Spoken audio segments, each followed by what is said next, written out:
When nature decides to show its power, I doubt if it could be withstood. As the sky darkens, trouble builds up from the oceans. People run for their lives. Some say their last words. In a hurry comes the hurricane. It's probably in a hurry to get everyone caned. The vulnerable would suffer its impact, while the honorable would remain intact. It seems as though when life gives the masses lemons, the leaders are the ones who drink the lemonades, while masses enjoy the sour taste. These powerful winds often leave a terrible impact behind on its victims. The bereaved mourn their losses, and it's time to move on. In your heart, you say, the storm is over. But is it really over now? Are the damages actually repaired? Does life actually go back to how it used to be? Or are we just forced to smile in the face of inequity? Are all communities treated equally after the hurricane? Some rise back, while some fall.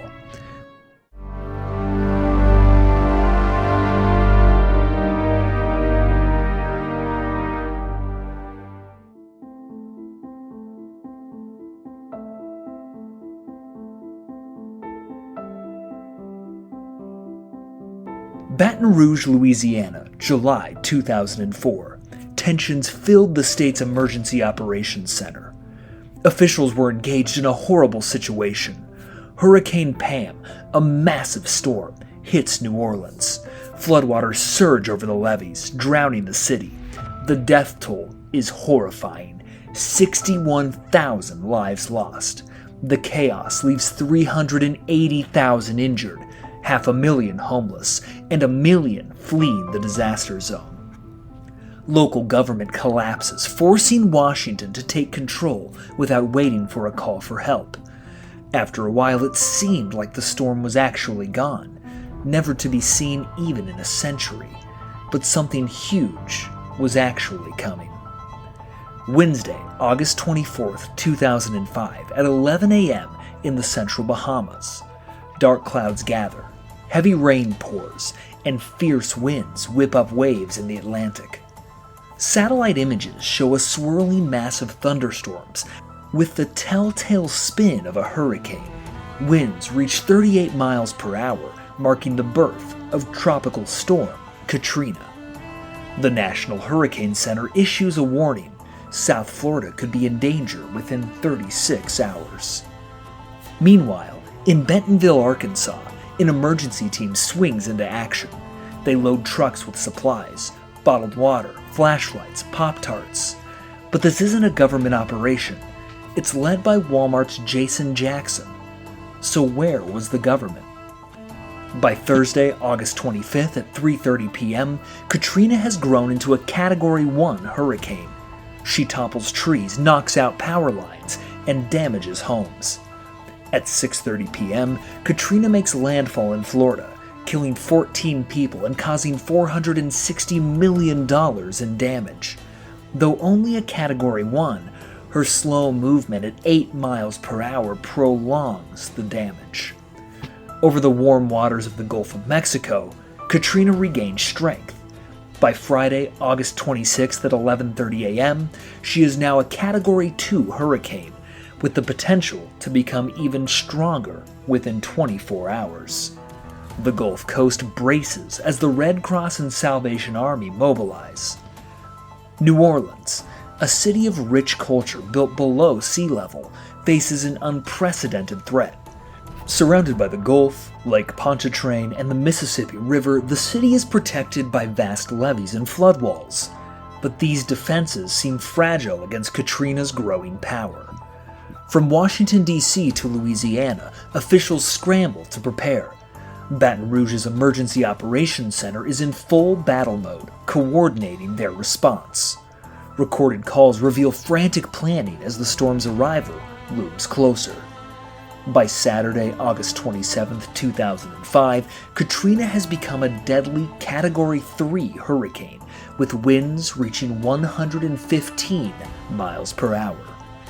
She draws immense power from the Gulf, pushing a massive storm surge ahead of her. Evacuations start in vulnerable areas around New Orleans as FEMA presses Louisiana officials on a need for relief supplies. In the French Quarter, life goes on as usual on a Friday night. People drink and dance, seemingly unaware, or perhaps in denial, of the approaching disaster. The National Hurricane Center predicts Katrina will strike near Burrs, Louisiana, just 60 miles from New Orleans. By Sunday, August 28th, Katrina has transformed into a Category 4 hurricane. And by evening, she reaches the dreaded Category 5, with winds exceeding 155 miles per hour. Panic sets in as New Orleans officials order a mandatory evacuation. Mayor Ray Nagin makes a desperate plea that they are facing a storm that they have long feared. Days pass, and the situation grows more dire. The heat, lack of clean water, and deteriorating sanitary conditions inside the Superdome and Convention Center push people to their limits. The federal response is slow and disorganized, with aid trickling in at a frustratingly sluggish pace. But why isn't the government actually responding? Could this be a possible act of neglect? Well, as we all know, when it involves the government, it's always highly political. Hurricane Katrina shows how big storms can affect governments. When Katrina hit, it showed how unprepared many levels of government were.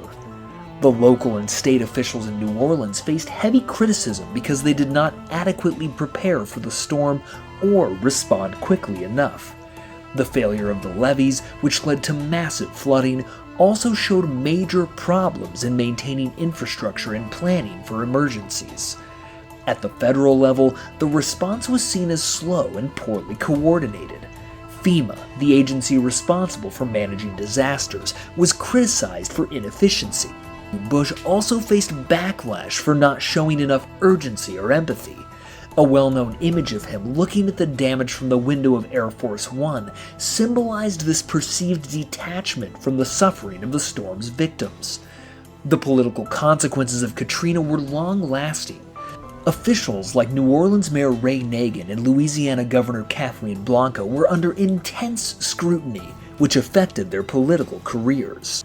Blanco, for example, decided not to run for re-election due to the criticism she received over her handling of the disaster.